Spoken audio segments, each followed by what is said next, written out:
que tu veuilles passer tes toasts to bar avec un kick parce que ça économise de l'énergie. Jambes tendues pour faire comme les gymnastes ou en raccourci à la Rich Froning. Dans tous les cas, tu vas devoir retirer les blocages que je vais te donner dans cette vidéo. Je vais commencer par les deux premières erreurs plus rapides à régler et puis celles que je vois qui bloquent beaucoup d'entre nous. La première chose, c'est de se relâcher au retour. Je vois ça très souvent, je fais ma première rep et puis ici, je me relâche, j'attends et là, je recrée de la tension. Ça ne fonctionne pas parce que oui, je peux faire une rep, mais c'est impossible de les enchaîner comme ça. Alors la règle, c'est qu'il n'y a pas de pause en haut ni en bas. Donc ce qu'on va faire dorénavant, c'est que peu importe la hauteur à laquelle on monte, ce que je vais faire, c'est enchaîner quoi qu'il arrive. Là, ou à la barre, il n'y a pas de pause. Dès que j'arrive en haut, je redescends.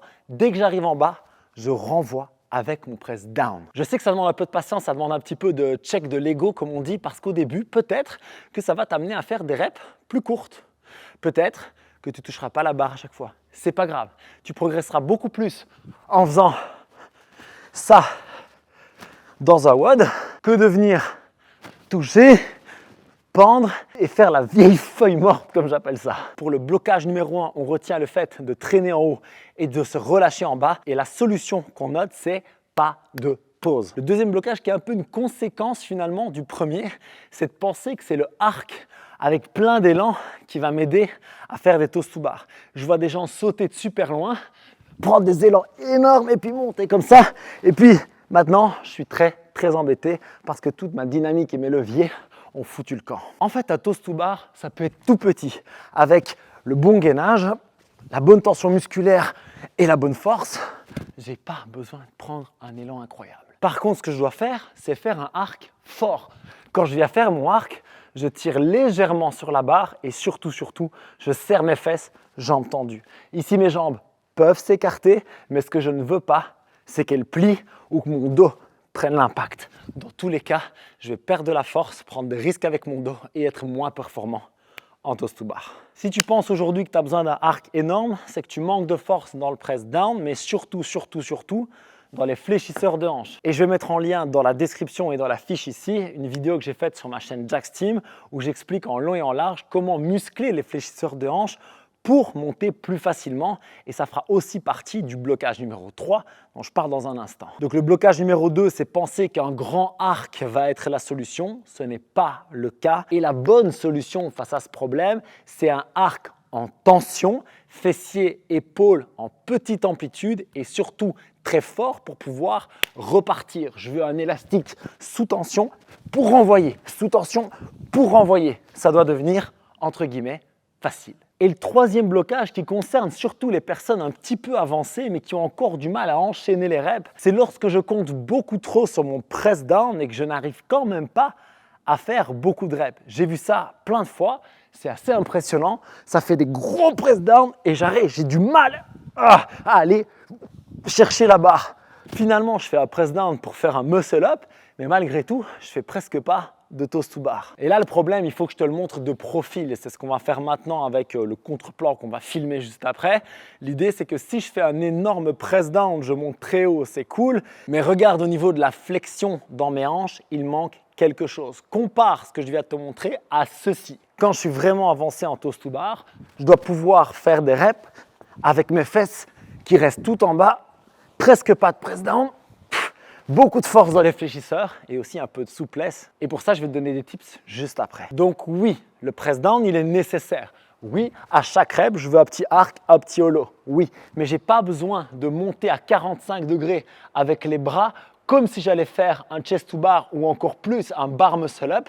J'ai juste besoin de me redonner un petit push pour pouvoir fléchir les hanches plus facilement. Juste ça, c'est suffisant. Si j'ai la bonne technique et la bonne force, je n'ai pas besoin de monter jusqu'à la barre. Pour parvenir à faire ce que je viens de montrer, il faut deux choses. La première, c'est de la force en fléchisseur de hanche. La deuxième, c'est de la souplesse dans le bas du dos et les ischios. Pour la force spécifique en fléchisseur de hanche en toast to bar, il y a plusieurs exercices, mais je pense que mon préféré reste le strict leg raise, jambes tendu. Pour ça, je me positionne comme si j'allais faire des toast to bar, jambes parfaitement tendues, pointe de pied vers le sol, je serre les cuisses et je monte le plus haut possible. Pour l'instant, sans les bras, sans le bassin, juste à la force de mes fléchisseurs de hanches. Au début, vous irez peut-être là, ensuite vous irez peut-être plus haut.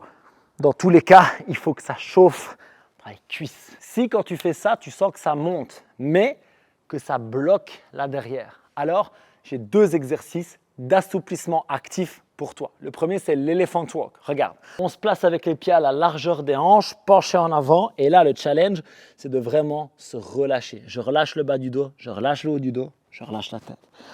Et de là, jambes fléchies, je viens en tendre une en contractant la cuisse. Le but, c'est pas juste de tendre la jambe de manière passive en mode il se passe rien. Le but, c'est serrer la cuisse, serrer la cuisse, serrer la cuisse. Et de là, ce que j'essaie de faire, c'est d'aller souffler, contracter, contracter, souffler et petit à petit aller plus bas, contracter, souffler. Contracter, souffler. Si ça va, je descends. Si je peux plus tendre la jambe, c'est que je suis trop bas. Donc je remonte, il n'y a pas de problème. Mais je relâche toujours le haut du dos, le bas du dos, là. Pourquoi? Parce que le but, c'est de me plier en deux. Le but, c'est de pouvoir mettre de la tension dans mes cuisses en me pliant en deux. Ça va se transférer hyper bien là-haut. Et quand ça se passe pas mal, on peut passer au sol pour le deuxième challenge. Ici, je vais me prendre pour un gymnaste et ce que je vais faire, c'est mettre mes cuisses sous tension de nouveau pour avoir de l'activation musculaire et venir chercher à prendre mes chevilles, mes pieds, mes pointes tendues vers l'avant et je vais le plus loin possible et je reviens. Je contracte mes cuisses, je vais le plus loin possible et je reviens. Je contracte mes cuisses, je vais le plus loin possible et je reviens. Je contracte tout le temps mes cuisses parce que quand je vais monter à la barre maintenant, je vais pouvoir tendre mes jambes parfaitement et faire des toast to bar avec beaucoup plus de facilité parce que j'ai de la force là, oui, mais j'ai surtout plus de frein ici. Donc le blocage numéro 3, en fait, c'est la flexion de mes hanches avec pas assez de force devant et trop de raideur derrière. Et donc la solution, elle est double. Je vais assouplir avec les quadriceps actifs d'un côté et renforcer les fléchisseurs de hanches en spécifique de l'autre. Et si vous voulez aller plus loin dans cette démarche, j'ai 2 choses pour vous. La première, c'est mon programme Toast to Bar qui est disponible dans la description où je vous accompagne pendant 8 semaines avec des progressions hyper calées, des vidéos expliquées et comme toujours la possibilité d'être coaché. Ensuite, il y a cette vidéo qui va vous expliquer comment renforcer spécifiquement les fléchisseurs de hanches. C'est sur mon autre chaîne Jax Team et je suis convaincu qu'elle va te régaler. Dans tous les cas, je te souhaite de débloquer cet toast to bar avec ces conseils et si tu as besoin d'aide, mets-le en commentaire. Train hard, train smart. Peace!